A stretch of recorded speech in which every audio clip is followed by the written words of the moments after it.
In the future, there will be a vibrant, self-sustaining human civilization on Mars. The high road to Mars is one built on a foundation of gracious professionalism, the bedrock ethos of the first robotics competition. The earthbound dreamers of today, who are working to open the high road to a future Martian civilization, are the ancestors of tomorrow's Martians. I'm Phil Turek, one such ancestral Martian. Look at what I'm trying to do by creating simulated Martian cultural ambassadors to act as positive social influencers to somewhat depolarize society here in the United States. Imagine how much even better it would be if the United States were to bring real Martian ambassadors here.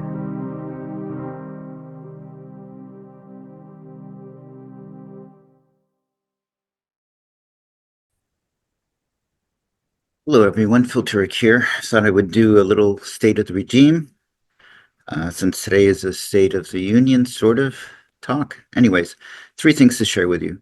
First, there was an article about what's going on in the federal government these days, and they refer to it as regime change, hence the title of this particular episode. And the article is very detailed about how there had been this ethos within the civil bureaucracy that says you serve the Constitution. It doesn't matter which political party is in power. You follow the policies that are put into place. You respect the rule of law. And right now, all of that is being changed out for what used to exist in this country a long time ago and what still exists in much of the world, which is where you serve the leader, you don't serve the law. And that opens the door to lots of corruption and influence peddling and bribery and a lot of things that we were trying to get away from for so long. So there's the link to the article about that one.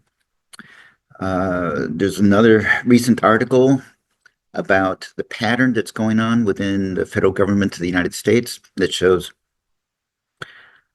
a very strong context of Russian accommodation, where we're doing things that would not normally make any sense to do.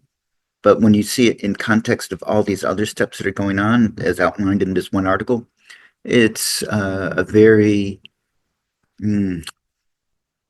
consistent picture that says what it implies. And this isn't in the article, but I've been watching a little bit of a movie, The Apprentice.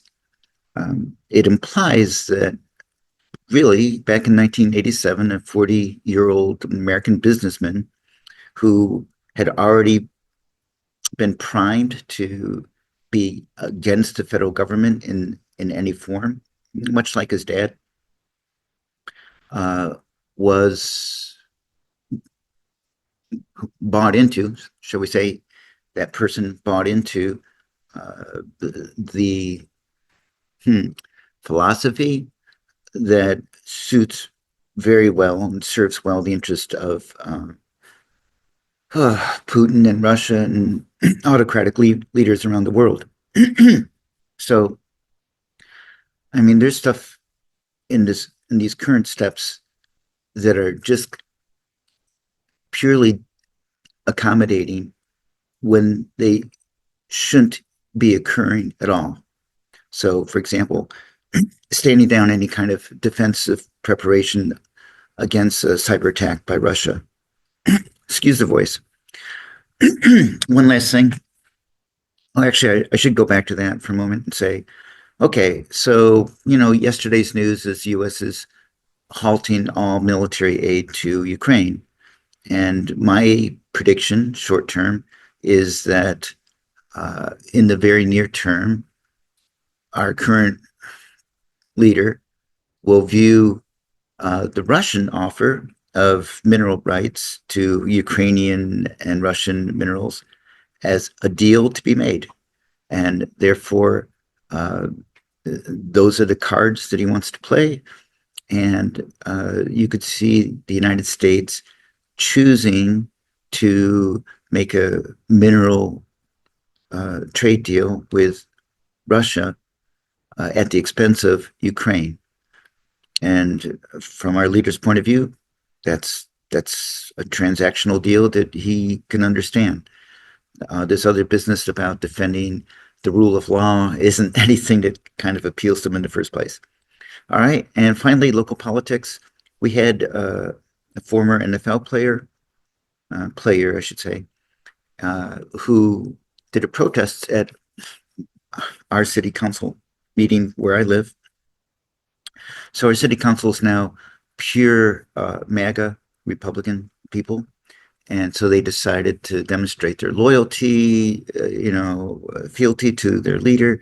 They came up with the idea of putting a plaque on the library to celebrate its 50th anniversary, but the plaque has the letters MAGA in bold on it.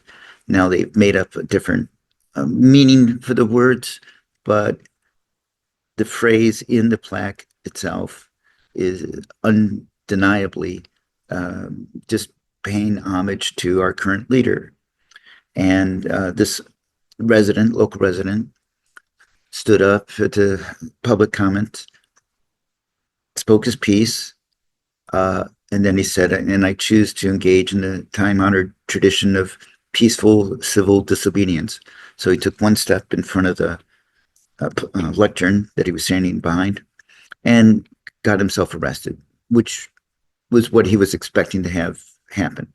Okay, so immediately after that, uh, Edison High School, where he was, uh, I think, volunteering, but working as a coach, they fired him because of the political controversy that they didn't want to be tainted with. So there was a book I went and got on tyranny by Timothy Snyder, and it says don't obey in advance and respect institutions, and oh boy. So right after this story broke, I and I see I wrote AB7 instead of ABC7, so two typos. Uh, my inclination was to try to say, okay, what should I do? I should go get involved with local politics. I should go to the city council at least and do some public comments when the opportunities come up. So I jotted down what I would have said, and then I revised it. Then I revised it. So now I think it's something I could actually go with, and it goes like this. So serving in government carries a civic responsibility. You act professionally. Don't neglect the needs of the community. Treat all the community members with respect and not with malice. And so, using those standards, the plaque as proposed is really tainting the public space with political graffiti. And some might view it with pride, but a lot of others would view it as a tacky and offensive eyesore.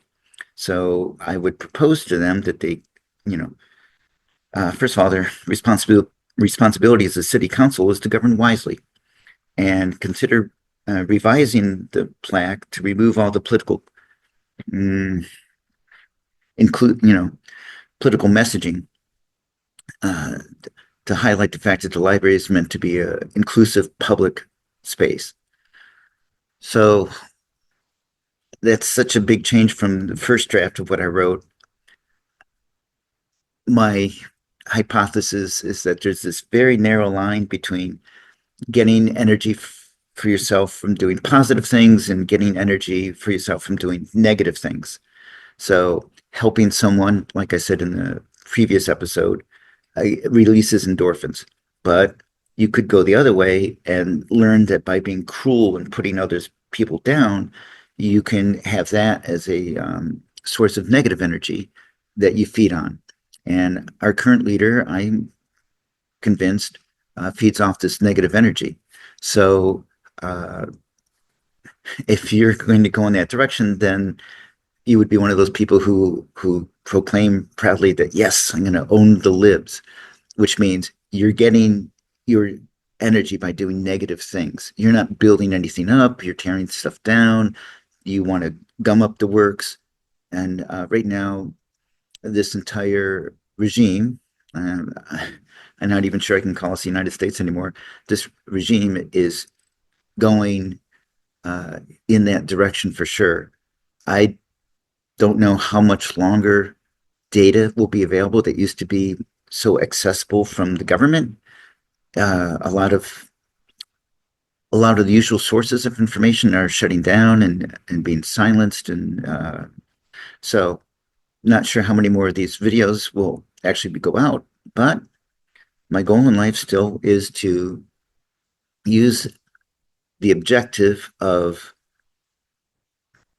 drawing together the different factions that are here in North America. Can't even say U.S. anymore. To uh,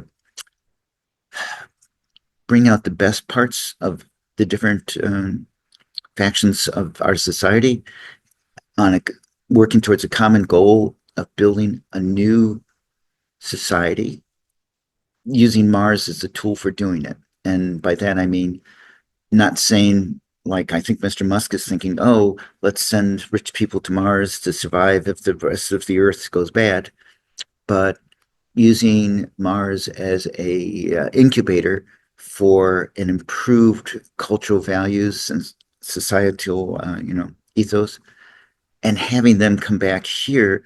And that's the main objective of going to Mars in the first place. Having them come back here to use their positive influence to help improve the quality of life, not just for humans, but for all life on Earth. All right, so that's it for now, and I hope you guys have a great day.